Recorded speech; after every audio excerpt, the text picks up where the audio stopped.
Olá, tudo bem com vocês? Bem-vindos a mais um talk show do Exame In. Hoje eu estou aqui com uma convidada que vai falar de uma cultura nova, que é a Cláudia Woods. A Cláudia veio da Uber para a WeWork, chegou em julho, num momento diferente e novo da companhia, junto com uma transação com o fundo SoftBank, que é uma gestora, uma empresa de investimentos de origem japonesa, mas que tem uma presença muito forte em América Latina. Cláudia, obrigada pelo seu tempo, obrigada por ter vindo aqui. Estou super contente que você está aqui para a gente falar de modernidades, né? De mudanças de hábitos e de comportamentos sociais, né? Então, fala um pouquinho desse momento da WeWork para a gente depois aí falar um pouco sobre mudança de hábitos e cultura. Claro. Obrigada pelo convite, é um prazer estar aqui. Você mencionou desse novo momento da WeWork em relação a um investimento. A gente, só entrando um pouquinho mais de detalhe, porque é muito Ótimo, relevante. por favor. Quando a gente fala de WeWork América Latina, hoje, a América Latina passa a ser uma entidade separada. Então, continuamos conectados na WeWork Global. Isso segue sendo muito importante, a gente poder ter essa força da marca global, a força de toda essa mudança que a WeWork começou a gerar no mercado de trabalho uns 10 anos atrás. Mas hoje, com a entrada do SoftBank América Latina, a gente passa a operar a América Latina de uma forma independente. Totalmente independente, Então, isso né? eu gosto de pontuar porque é um dos maiores desafios, né? Eu estou aí na frente de grandes empresas multinacionais no Brasil já nos últimos anos, e um dos nossos maiores exercícios é como que a gente cria uma empresa que é global, que ela consegue ter todas as vantagens de ser uma empresa global, que no nosso caso, por exemplo, agora de WeWork, é ver como é que está a volta do trabalho nos outros países, é ver como as culturas estão se adaptando na fase de vacinação, primeira dose, é quase como se a gente tivesse uma bola de cristal para o futuro.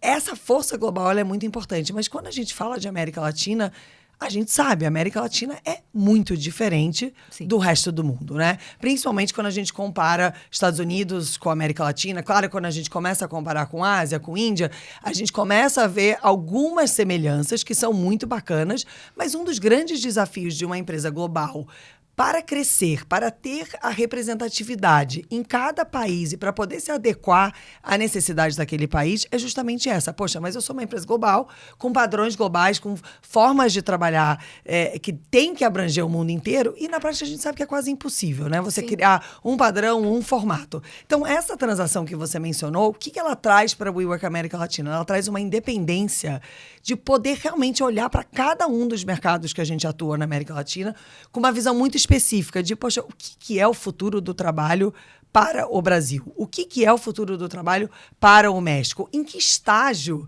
que cada um desses países está agora em relação à pandemia, em relação ao conforto das pessoas a voltarem? Então, essa transação ela foi muito importante porque ela trouxe, na minha opinião, uma combinação quase perfeita entre você ter essa conexão com o global, essa bola de cristal, essa vivência e visão de mundo, com uma possibilidade de ter um olhar muito específico para o que está acontecendo na nossa região.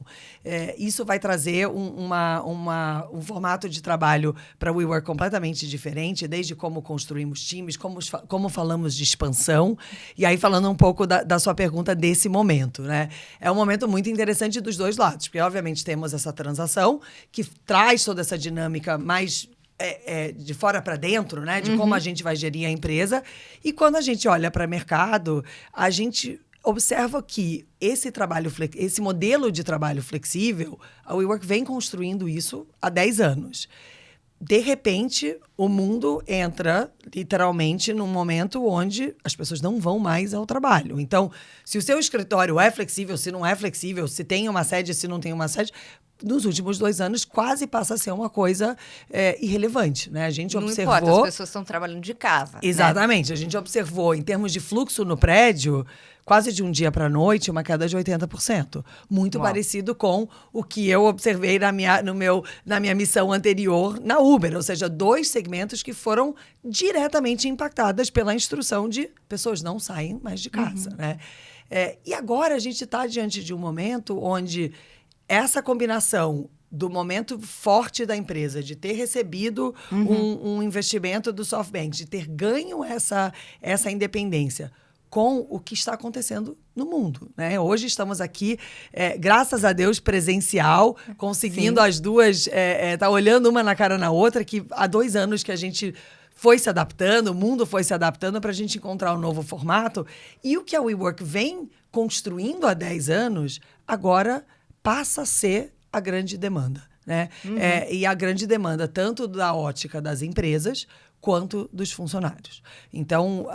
que é a flexibilidade. Exatamente, exatamente. E, na verdade, o que é essa flexibilidade? Né? Então, o que podemos já afirmar que são tendências?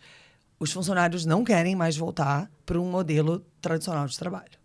Então, isso... Todo dia no mesmo lugar, naquela rotina. Exatamente, né? Exatamente. E isso é presente desde as empresas super pequenas, familiares, até as maiores empresas do mundo. Né? A gente observa, eu tenho falado muito sobre essa mudança do comando e controle tradicional que sempre existiu dentro das empresas. A empresa cria uma política, o seu chefe cria um padrão e os funcionários obedecem.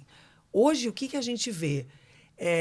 Os funcionários não vão mais obedecer, ou seja, qualquer estudo que você olhe de attrition, de saída, de troca de talento, nunca esteve tão alto. Ou seja,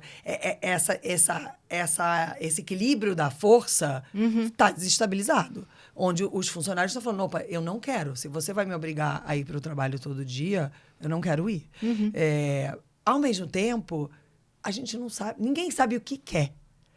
Eu sei que eu não quero uma obrigação de trânsito todo dia, ir para o mesmo lugar, no mesmo horário, e isso ser zero flexível. E um dia que eu tenho um médico, isso vira um estresse. Um dia que eu preciso fazer um trabalho mais individual, que eu quero mais silêncio, eu não ter essa oportunidade. Agora, o outro extremo, que é para onde vamos e como será desenhado, a gente não sabe. Então, falando de WeWork nesse momento, qual é a nossa grande missão? Estar ao lado das empresas, de novo, desde as maiores do mundo até as familiares menores, as startups que estão começando, para ajudá-las a desenhar o que é esse futuro. E ele vai ser completamente diferente para cada empresa. Eu acho que dificilmente, para esse tipo de momento, a gente tenha uma ansiedade de achar padrões, né? Putz, deixa eu ver o que está todo mundo fazendo, porque de alguma forma eu vou me encaixar.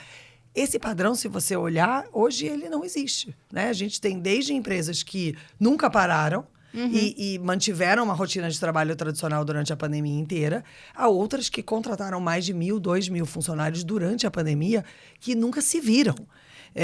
E nunca foram para um escritório. Ou seja, eles não têm essa ligação física. E achar que esses dois extremos vão, de alguma forma, chegar num consenso de um novo formato único...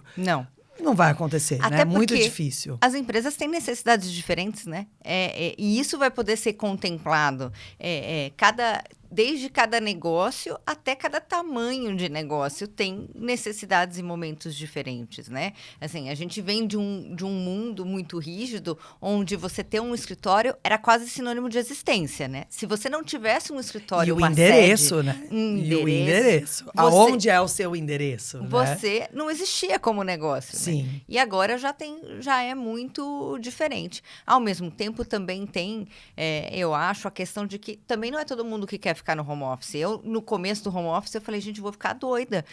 Com criança e trabalho ao mesmo tempo, na mesma convivência, né? Lógico, o famoso interfone tocando, né? Se eu estivesse fazendo essa conversa de casa, certamente já teria tocado a campainha, o interfone, no meio de tudo, né? Que tá acontecendo. De tudo, né? Tem momentos que você não quer essa mistura da tua vida privada com a tua vida profissional. Então, e quando você quer um e quando você quer outro, é difícil mesmo saber. Eu acho que a gente não sabe ainda qual é a dose do que a gente vai viver, né? Hoje vocês têm 90 empreendimentos, né? Na América Latina, 32 deles aqui no Brasil, né? Isso vai exigir de vocês essa descoberta do futuro também ter formatos diferentes? Como é que vocês estão se estruturando para ajudar as pessoas, enfim, as empresas a se acharem? Sim, nessa missão de realmente estar junto, pensando junto, é claro que a gente tem que olhar para dentro e falar: ok, estamos ouvindo isso das empresas, estamos preparados para entregar isso? E a verdade é que, por um lado, sim, por um outro lado, a gente está pivotando a empresa para fazer uma série de adaptações no modelo de trabalho. Então, falando um pouco do modelo de como a empresa nasce, né? Ela nasce entendendo que existem duas grandes diferenças entre você estar numa WeWork e você estar numa sede própria. A primeira é toda a comunidade que é construída ali dentro, que obviamente tem um valor maior para empresas menores, para empresas que estão começando, mas que acaba criando dentro dos prédios uma verdadeira união entre as pessoas que trabalham ali. Então, se você tem uma empresa pequena que você, em muitos momentos, não tem com quem trocar, se você está dentro de uma WeWork, basta você ir ali para as áreas comunitárias e você vai encontrar alguém que tem uma empresa que provavelmente está passando pelo mesmo desafio que você. Então, essa comunidade, ela desde o primeiro momento que a WeWork existe, ela é uma parte muito forte da nossa base e da nossa proposta de valor. A outra parte são os endereços, né? Que a gente estava aqui brincando, mas se você pensa numa empresa, numa startup que está começando, que ainda nem tem dinheiro, ou uma empresa familiar, que também não vai contar com fundos como um SoftBank, como um Venture Capital, e sim vai crescer com as próprias pernas, poxa, nem sempre essas pessoas podem estar nos melhores endereços. E nem sempre o ambiente de trabalho, considerando toda a complexidade de você fazer uma obra, fazer um investimento, gerenciar o ar-condicionado, a luz, o banheiro, etc., tudo isso entra muito forte na nossa proposta de valor. Então, é você poder ter um escritório para uma empresa de 20 pessoas no melhor endereço da Faria Lima, sem você ter que alugar um andar inteiro. Você vai lá, você aluga suas 20, e o mais importante é que depois, se você cresce de 20 para 40, você continua dentro do mundo WeWork e você vai crescendo. Então, esses com uma estrutura, você já tem uma copa, você já tem um ambiente transado, exatamente, você tem... E a troca também, né? O que acontece agora? Essas duas coisas continuam sendo muito relevantes. As pessoas começam a querer esse modelo indefinido. O que é o indefinido? Eu não sei se eu vou todo dia para o trabalho, se eu vou trabalhar 2 dias de casa, se eu vou obrigar os meus times a estarem juntos. Muitas empresas, as grandes, principalmente durante a pandemia, reduzem seu custo de imobiliário, porque ou entregaram andares, que obviamente gera todo um estresse no mercado imobiliário, mas aqui olhando com a ótica da empresa, nesse momento, o que ela precisa? De flexibilidade. Então, ela precisa, primeiro, o que a gente tem conversado muito com os líderes é um processo de escuta muito ativo. Implementa uma política, escuta. Como que você vai escutar? Qual é a ferramenta que você vai usar para ouvir dos seus funcionários se está funcionando, se não está funcionando? Como que você usa os dados atrelado a isso para você avaliar se essa política funcionou? As pessoas estão indo? Que horas que elas estão indo? Mas, por outro lado, oferecer alternativas. O que é uma alternativa? Poxa, eu não quero, como você falou, hoje eu não quero fazer home office, mas eu também não quero ficar 2 horas no trânsito para vir aqui até a sede da Exame. Será que não tem uma outra alternativa? E aí a WeWork começa a mudar o modelo. Na verdade, não é mudar, é acrescentar novos modelos que são a gente pensando no espaço como um serviço. Ou seja, você hoje já tem um passe chamado All Access que você consegue pagar uma mensalidade ou pagar conforme você for usando para você usar qualquer WeWork no mundo. Então, pensa com uma ótica de uma empresa. Eu sou uma grande empresa, eu quero oferecer um diferencial para os meus funcionários, eu quero construir um formato diferente que não seja um formato vem todo mundo aqui todo dia trabalhar das 9 às 6.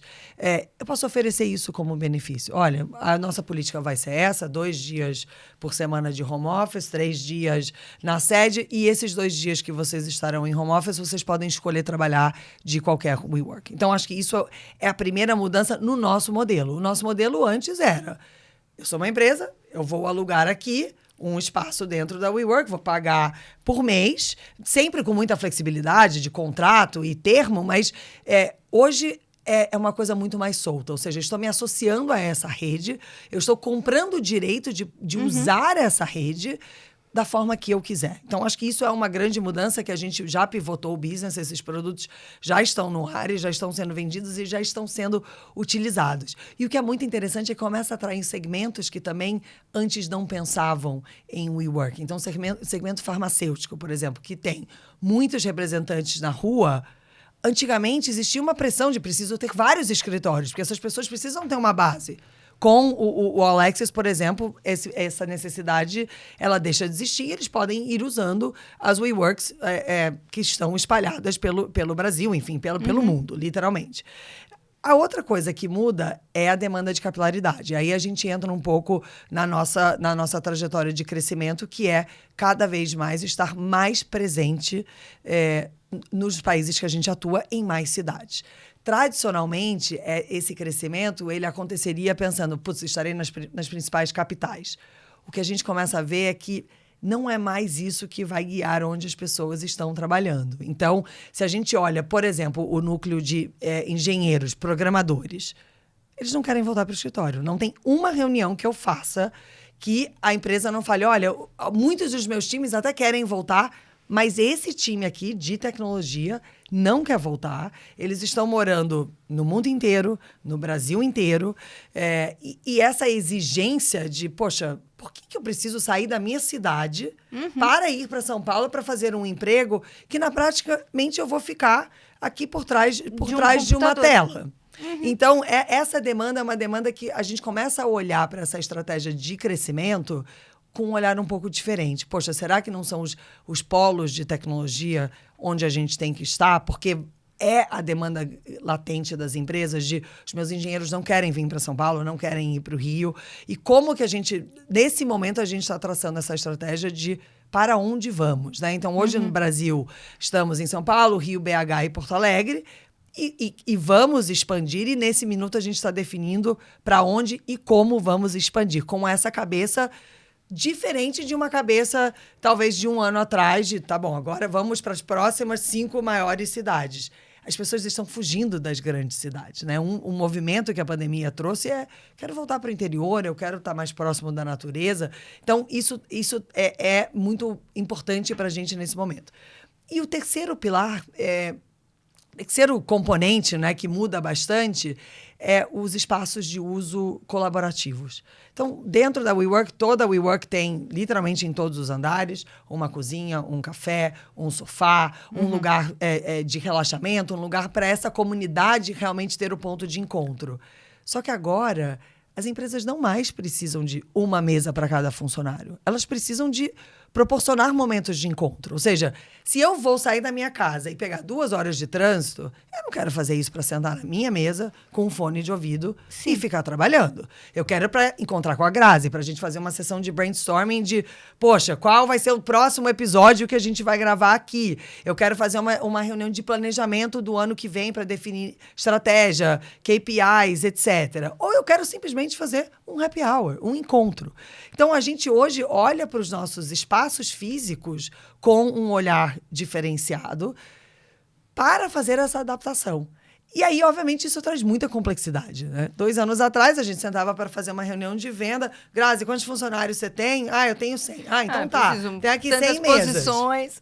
Agora, não, calma aí, você tem 100 funcionários, 50% vai estar junto, mas também os que estarão no escritório talvez estejam interagindo com uma pessoa que não está no escritório.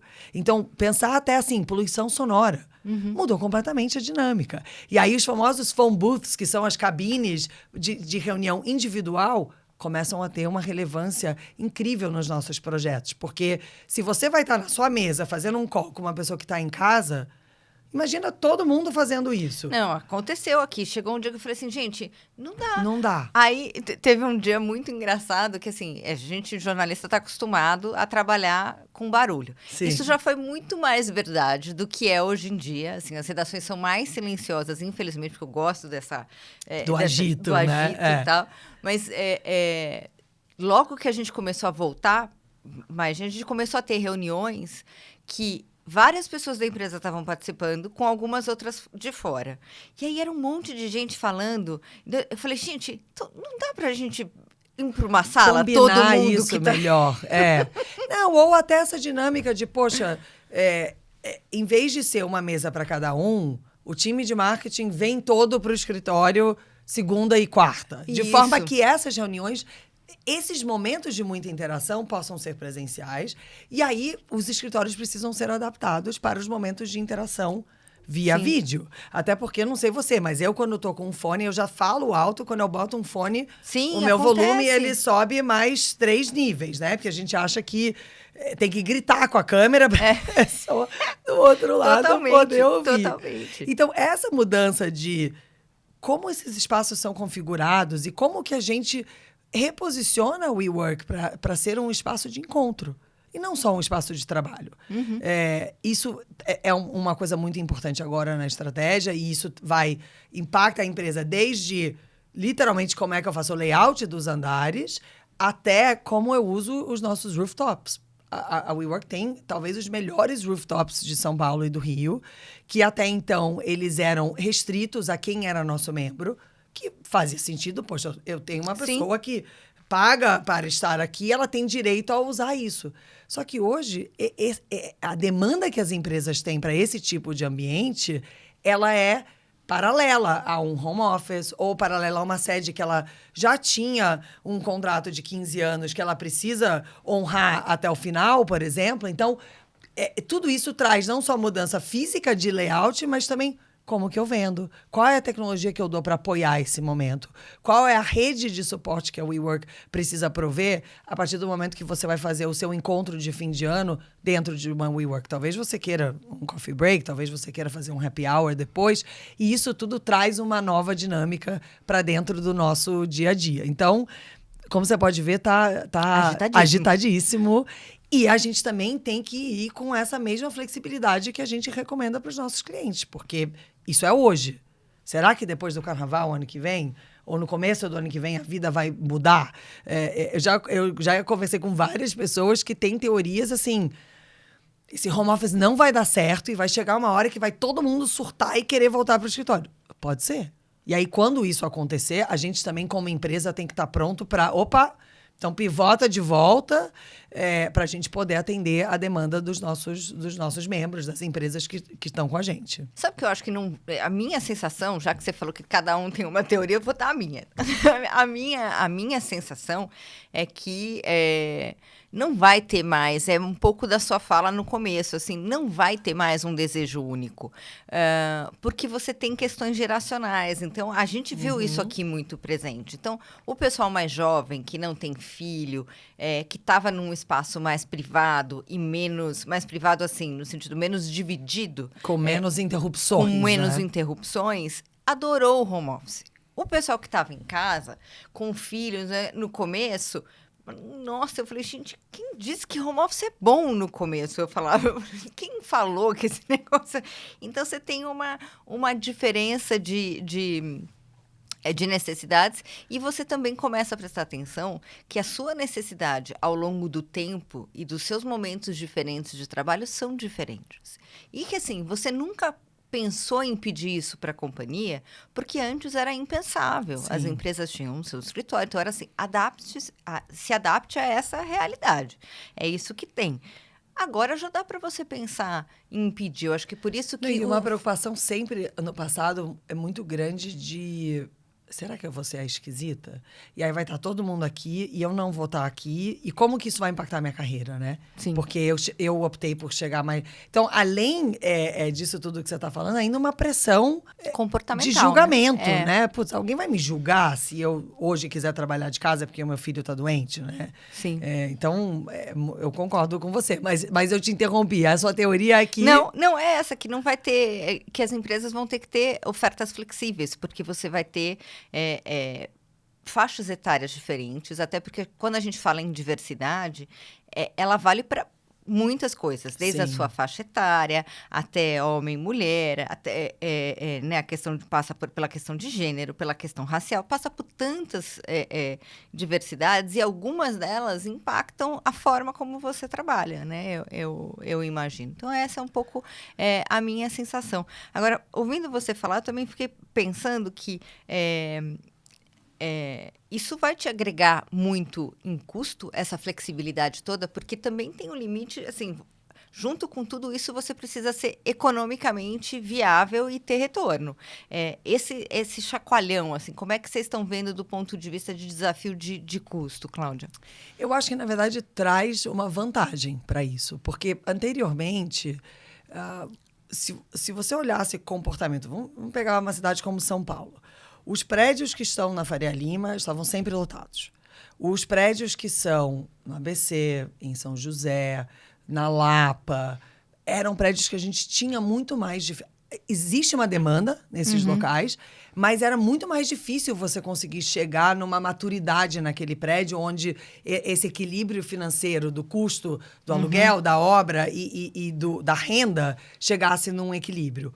Hoje, se a gente observar nesse momento os nossos escritórios em São Paulo, os que têm o maior fluxo são os de bairro.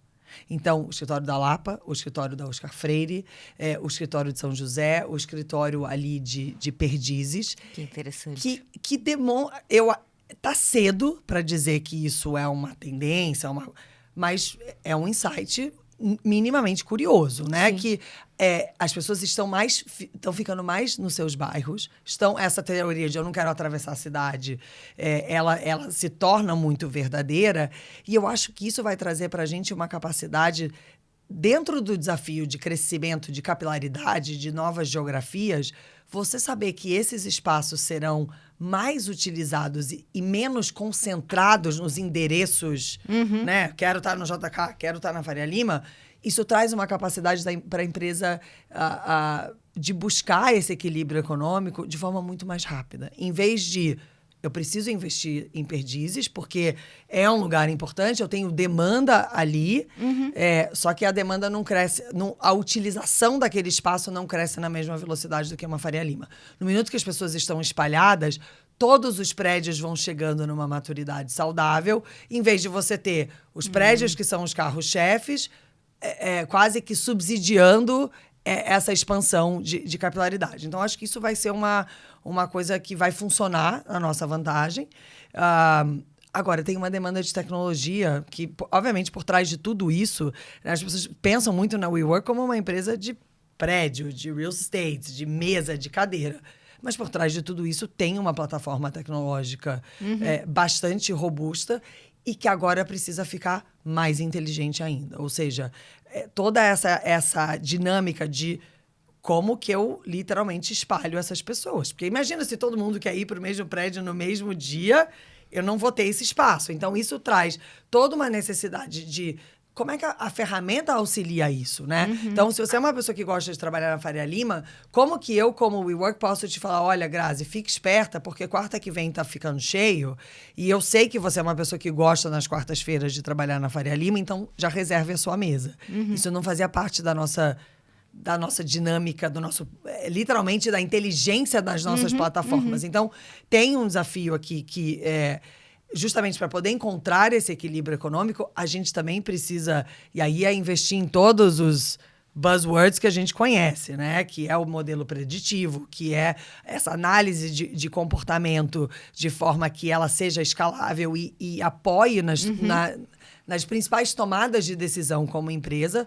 Então, isso é uma coisa que a gente entende que vai ser parte chave de buscar esse equilíbrio econômico.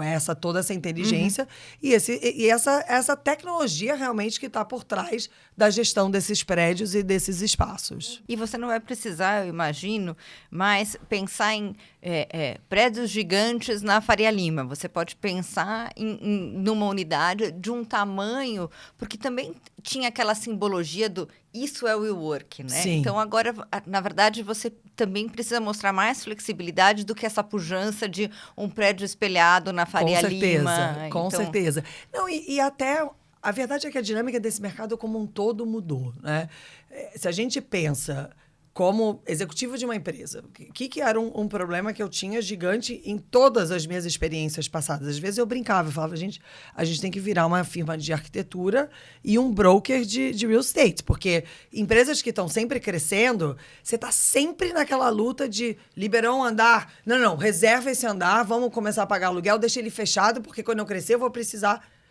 Isso, se tem uma coisa que os executivos viram na pandemia é que esses andares fechados quando você tem... Não faz sentido nenhum. É um dinheiro que está imobilizado ali, que não está te agregando valor nenhum como empresa. Isso muda também a dinâmica da relação com os proprietários. Então, eu hoje, líder de uma empresa, será que eu vou entrar num contrato de 15 anos, de múltiplos andares, sem saber se a Grazi e o time dela vão querer vir trabalhar amanhã presencialmente? Difícil, não vou fazer. Então, isso traz também uma nova dinâmica da gente trabalhar junto com os proprietários. Então, vou te dar um exemplo.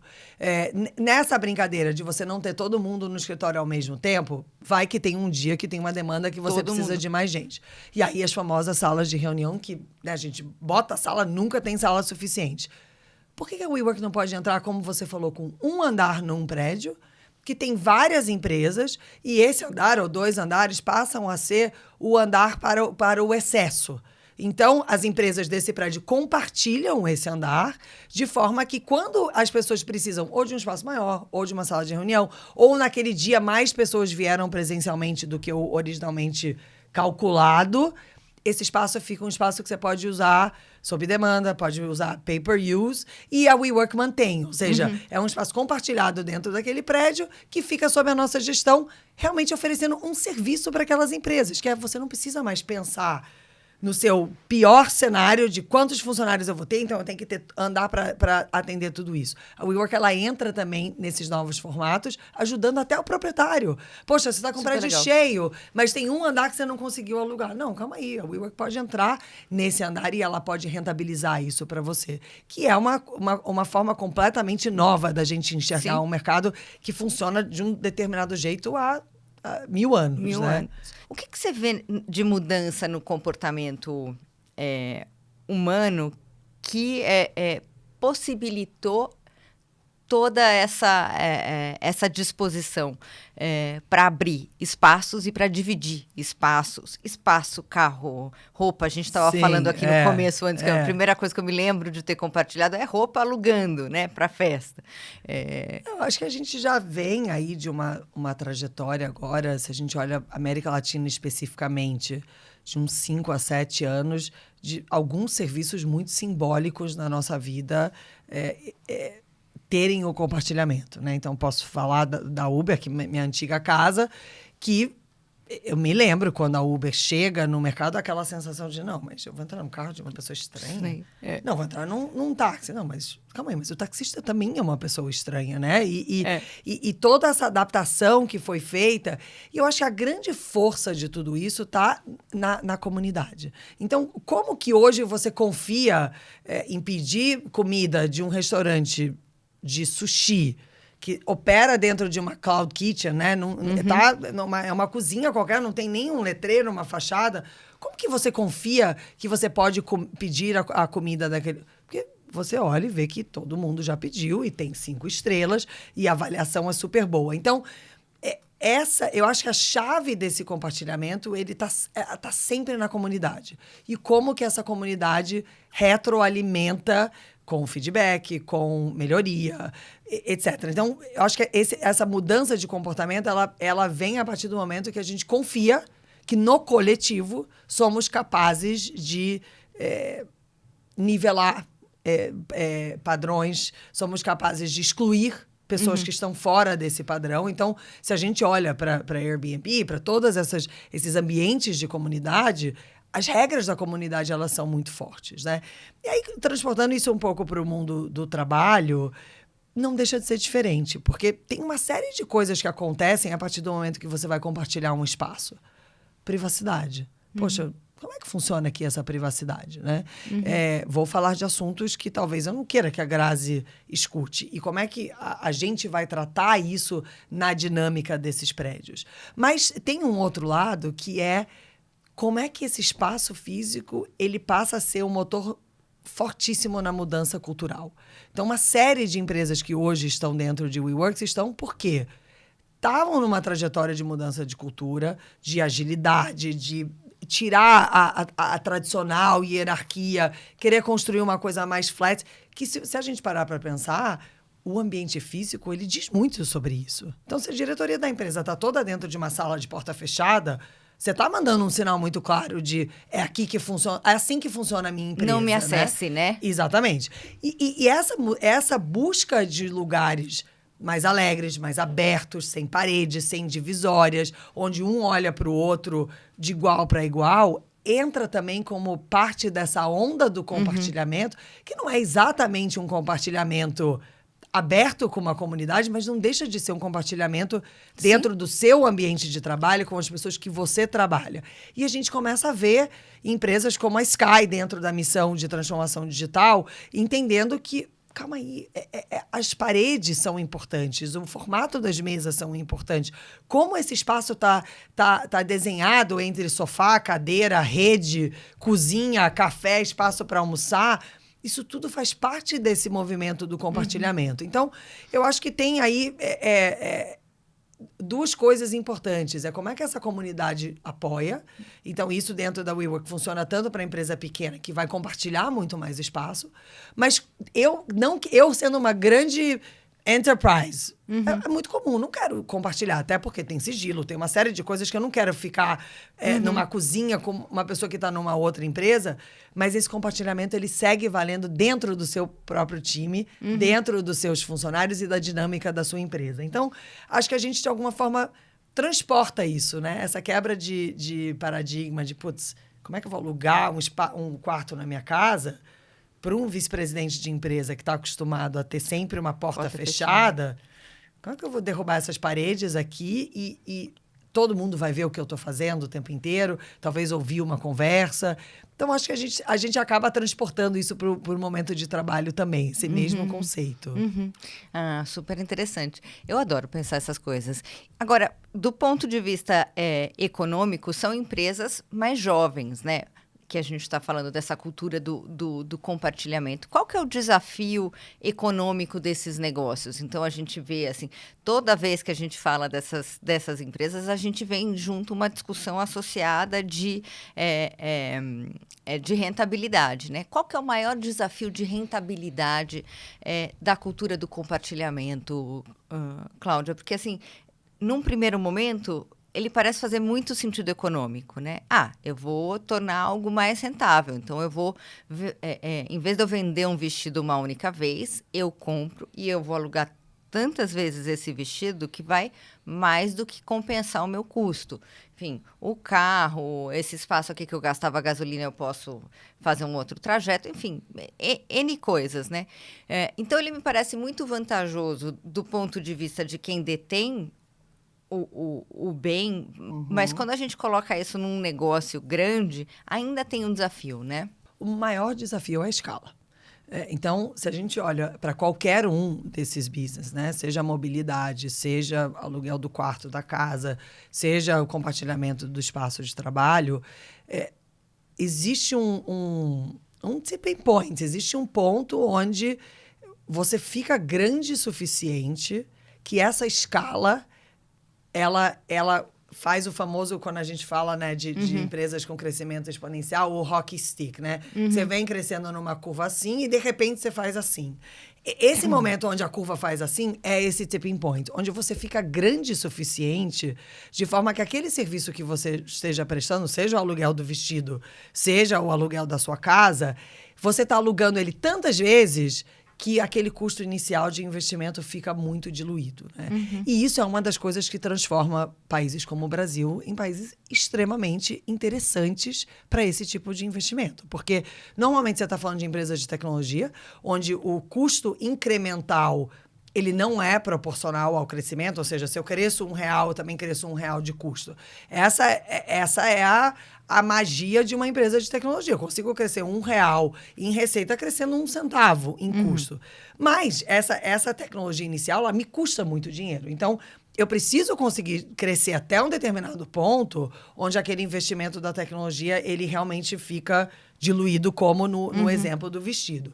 E aí a gente olha para um país do tamanho do Brasil, é é muito volume, é muita gente. Ou seja, você consegue vender um serviço para uma população que realmente te permite chegar nesse tipping point de escala, né? Por isso que não é à toa que na Uber a gente falava muito de São Paulo ser a maior cidade do mundo, Brasil está sempre entre os top 3 países do mundo, porque a gente tem um país enorme, com uma população enorme, e se você consegue acertar esse tipping point, muitas vezes ele tem um componente de preço muito relevante, ou seja, não é só vou crescer o volume, eu preciso achar a mágica do preço certo para que eu consiga atrair a maioria ou uma grande parte dessa população para o meu serviço. Então, eu acho que, de forma geral, essas empresas que a gente vê sendo apoiadas por fundos de venture capital, por fundos de private equity, que,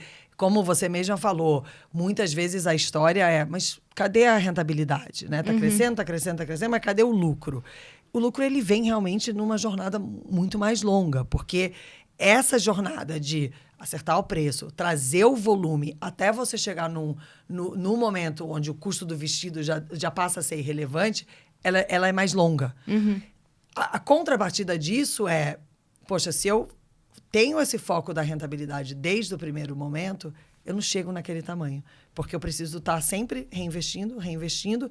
E aí os meus investimentos vão ser menores. Então, o meu investimento em tecnologia, por exemplo, no caso da WeWork, que eu falei, dessa inteligência de para onde eu cresço e como é que eu gerencio as pessoas dentro do meu prédio. Se eu não fizer esse investimento agora, eu não vou atingir o ponto de equilíbrio de como os meus membros estão se distribuindo. Então, eu preciso fazer um investimento agora para colher esse fruto quando eu tiver milhares de pessoas dentro do prédio. Então, eu pensaria um pouco dessa forma. A gente tem uma...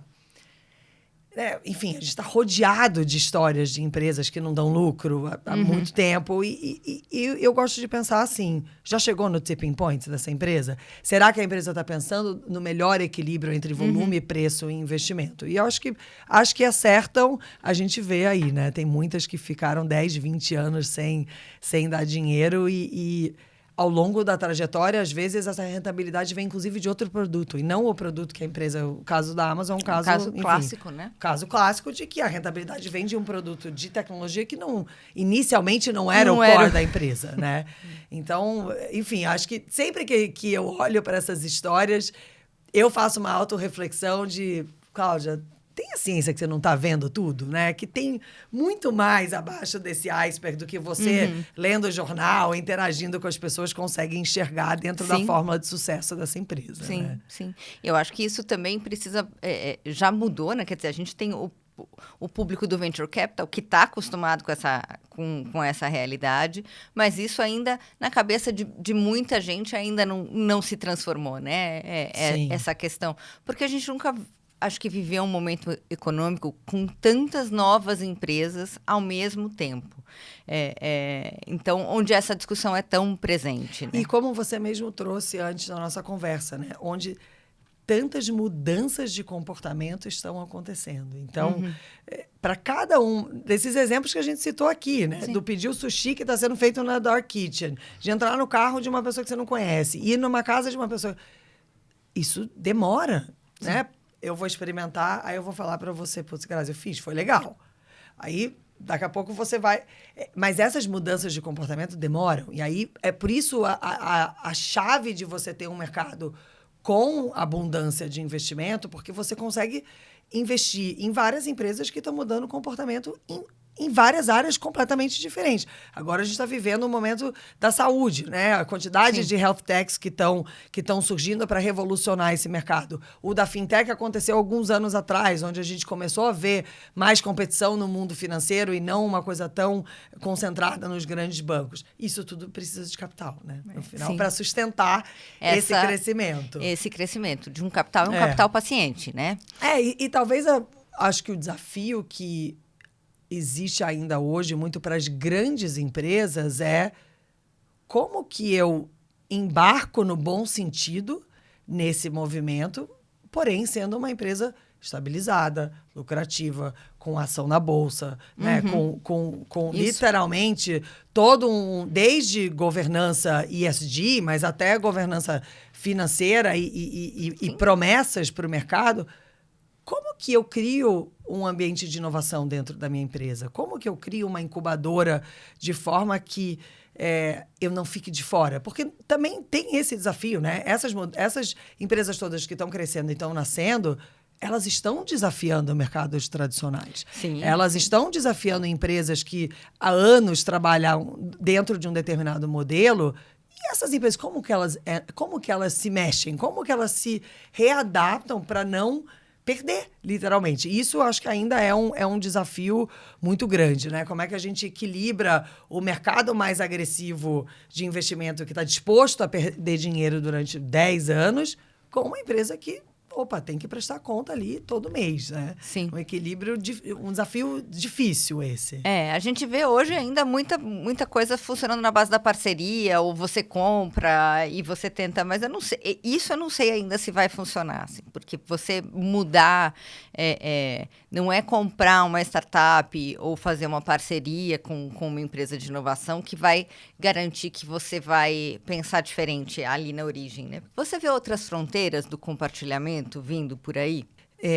Eu vejo um movimento começando a falar um pouco do mercado financeiro, que é um compartilhamento diferente, porque não é de espaço, mas a gente vê um mercado de crédito, Cláudia emprestando para Grazi emprestando para Cláudia, começando, dentro das carteiras digitais, etc. E isso não deixa é literalmente um compartilhamento do meu dinheiro, né? Então, eu tenho dinheiro, eu vou te emprestar, em vez de você ir para um banco. Então, acho que isso a gente ainda vai ver muita mudança nesse compartilhamento financeiro, de alguma forma. Falei um pouco desse mercado de saúde, ele está só começando, né? Então, se a gente pensa em consultório médico, né? Desde da base, hoje, eu, pelo menos, a grande maioria dos médicos que eu escolho, claro que já cheguei nele de alguma forma, a primeira pergunta é: onde é seu consultório? Sim. Porque dependendo, eu nem vou, porque nessa vida maluca que a gente tem, sim, nas cidades que a gente mora, você não vai atravessar a cidade para 5 horas num trânsito para um médico que você vai ter que ir com uma certa frequência. Então, como é que esse compartilhamento pode trazer uma mudança no meio médico, saúde, de forma mais ampla? Então, imagina um mundo onde eu, como médico, possa usar uma dinâmica de WeWork para cada dia atender num bairro diferente, de forma que eu consigo... A versão WeWork das clínicas. Tem que fazer um subnegócio. Sim, não, e já tem alguns nascendo, né? Eu acho que é natural, nesse nosso segmento, começarem a nascer nichos. Tem um, inclusive, que é de dentistas, ou seja, você pensa num desafio de um dentista recém-formado, tem que montar aquele consultório com toda aquela tecnologia, a cadeira, o raio-x, o etc. Poxa, por que eu não posso alugar? Por algumas horas eu atendo os meus pacientes e aquele investimento, ele é um investimento diluído, né? Então, acho que isso já está acontecendo, mas eu acho que quando a gente pensa no mercado médico de saúde mais amplo, existem várias outras formas. A própria telemedicina, que agora, durante a pandemia, realmente explodiu, isso é uma espécie de compartilhamento, né? Em como você vai usar aquele espaço, como você vai usar o seu tempo, e às vezes a consulta individual pode ser naquele formato e o resto do tratamento num ambiente muito mais coletivo. Então, acho que tem muita coisa ainda por vir nesse mercado de saúde. E o mercado de educação ainda é um grande ponto de interrogação. Como que o formato que a gente está acostumado, você vai para o campus da sua faculdade, você vai para o prédio da sua faculdade. Ele é só seu. A batalha das bibliotecas, né? Que hoje em dia, enfim, o livro físico perdeu a relevância, mas a pompa daquele espaço e o quão isso é relevante numa escolha de um aluno fazendo um vestibular ou fazendo uma pós-graduação. Eu acredito que o compartilhamento ali, a gente nem começou a imaginar o que ele é, né? Desde você compartilhar um professor. Então, hoje você entra e assiste uma aula de Harvard de graça. Você entra lá, tem uma série de aulas.